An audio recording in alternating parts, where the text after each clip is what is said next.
एक खूप मूलभूत प्रश्न आहे जो आपल्या श्रोतांमध्ये परत परत येतो. तो म्हणजे काही लोक कमी गोष्टीतही इतके शांत, इतके आनंदी कसे असतात? आणि त्याचवेळी काही जण ज्यांच्याकडे सगळं काही आहे ते सतत अस्वस्थ का असतात. बरोबर. असं वाटतं की त्यांचं जगण्याचं काहीतरी वेगळंच गणित आहे. आणि गंमत म्हणजे हे गणित काही खूप अवघड नाहीये. आपले स्रोत हेच सांगतात की आपली सगळ्यात मोठी चूक काय होते, आपण आनंदाला एक डेस्टिनेशन समजतो. हो, एक ठिकाण. जसं की एखादी चांगली नोकरी मिळाली की मी आनंदी होईन. अगदी. किंवा बँक बॅलन्स. पण आनंद हे पोहोचण्याचं ठिकाण नाहीये, ती एक सवय आहे, रोजच्या जगण्याची एक पद्धत. आणि म्हणूनच आज आपण याच, काय म्हणतात त्याला, अशा साध्या पण खूप खोलवर परिणाम करणाऱ्या सवयींवर बोलणार आहोत. चला तर मग जरा खोलवर बघूया यात. तर पहिली सवय जी समोर येते ती आहे स्वीकृती, म्हणजे ॲक्सेप्टन्स. पण हा शब्द आपण जसा वापरतो त्यापेक्षा याचा अर्थ इथे जरा वेगळा आहे. कसा? म्हणजे आनंदी लोक हे स्वीकारतात की अरे, आपल्या आयुष्यातल्या बहुतेक गोष्टी खरं तर आपल्या हातात नाहीत. लोकांचे विचार किंवा पुढे काय घडणार आहे ते. हो. आणि मग ते त्या गोष्टींशी लढण्यात आपली ऊर्जा वाया घालवत नाहीत.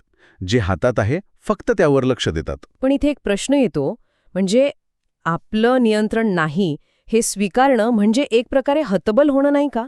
की प्रयत्नच सोडून द्यायचे? नाही नाही, उलट आहे. खरं तर आपल्या एका मानसशास्त्रज्ञाच्या पुस्तकात ना एक पॅराडॉक्स ऑफ सोरो म्हणून संकल्पना आहे. दुःखाचा विरोधाभास. हो.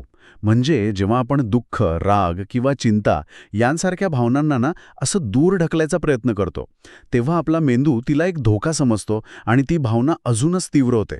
अरे वा. पण जेव्हा आपण फक्त म्हणतो, ठीक आहे, आज मला वाईट वाटतंय, तेव्हा ती भावना तिची ताकद गमावून बसते.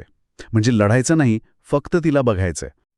आनंदी लोक स्वतःचे सर्वात मोठे टीकाकार नसतात, ते स्वतःचे मित्र असतात. म्हणजे ते स्वतःवर कठोर नसतात. बिलकुल नाही. चुका होतात, पण त्यावरून स्वतःची किंमत नाही ठरवत ते. आणि याबद्दल एक खूप छान मुद्दा श्रोत्यांमध्ये आलाय. तो म्हणजे आपण सोशल मीडियावर काय करतो. आपण इतरांची हायलाइट रील बघतो. त्यांच्या आयुष्यातले फक्त सर्वोत्तम क्षण. हो. आणि त्याची तुलना आपण आपल्या बिहाइंड द सीन्सशी करतो. जिथे आपल्याला आपल्या सगळ्या चुका, सगळ्या उणीवा माहीत असतात. आणि गंमत म्हणजे काय, ही तुलना करण्याची सवय आपल्या उत्क्रांतीचा भाग आहे असंही स्रोत सांगतात.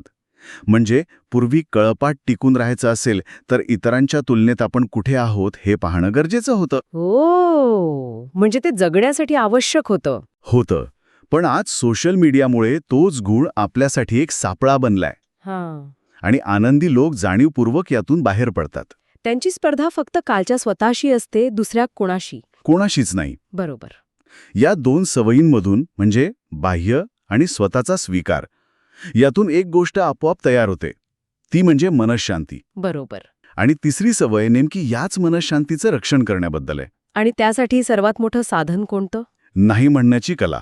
हे खूप महत्वाचं आहे. आपले स्रोत सांगतात की आपण दुसऱ्याला म्हटलेलं प्रत्येक हो हे आपल्या आतल्या कोणत्या तरी गोष्टीला म्हटलेलं नाही असतं. आपल्या वेळेला, आपल्या ऊर्जेला किंवा आपल्या मानसिक शांततेला.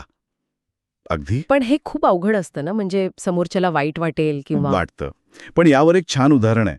विमानात सांगतात ना, आधी स्वतःच्या चेहऱ्यावर ऑक्सिजन मास्क लावा, मग दुसऱ्यांना मदत करा. तेच आहे. नाही म्हणणं हा स्वार्थ नाहीये, ते स्वसंरक्षण आहे. Self preservation. हो. आणि याचंच पुढचं पाऊल म्हणजे प्रत्येक गोष्टीवर प्रतिक्रिया न देणं. प्रत्येक वादात उडी घ्यायची गरज नाही. बिलकुल नाही. शांत राहणं म्हणजे हार मानणं नव्हे, तर स्वतःची ऊर्जा वाचवणं आहे. आणि ही ऊर्जा वाचवली की मग कदाचित आपल्याला चौथ्या सवयीसाठी वेळ मिळतो, म्हणजे छोट्या छोट्या गोष्टीत आनंद शोधणे. कारण आपलं लक्ष मोठ्या गोष्टींवरून हटतं. हो. कारण मग मोठ्या यशाची वाट बघत बसावं लागत नाही. सकाळची शांतता, चहाचा पहिला घोट किंवा मुलाचं हसणं. हो. आनंद म्हणजे असे छोटे छोटे क्षणच असतात. आनंदी लोक फक्त ते ओळखायला शिकलेले असतात. खरंय. माझ्या एका मित्राची आठवण झाली. तो म्हणतो की त्याचा दिवसभराचा सगळा स्ट्रेस खिडकीत येणाऱ्या 5 मिनिटांच्या उन्हामुळे निघून जातो. बघा, हेच आहे ते. तर या सगळ्या चर्चेचा सार असा आहे की आनंद म्हणजे काही सतत खळखळ हसणं नाही. आनंद म्हणजे मनाची शांतता, स्वतःला जसं आहे तसं स्वीकारणं आणि रात्री झोपताना मनावर कोणतंही ओझं नसणं. खरंय. आणि या सगळ्या सवयींमध्ये एक समान धागा आहे. तो म्हणजे निवड. प्रत्येक क्षणी आपल्याकडे एक चॉईस आहे. त्रासाची की शांतीची, प्रतिक्रियेची की स्वीकृतीची. तर जाता जाता एक विचार सोडून जाते. आज ह्या क्षणी अशी कोणती एक छोटी निवड आहे जी आपल्या मनाशांतीसाठी करता येईल?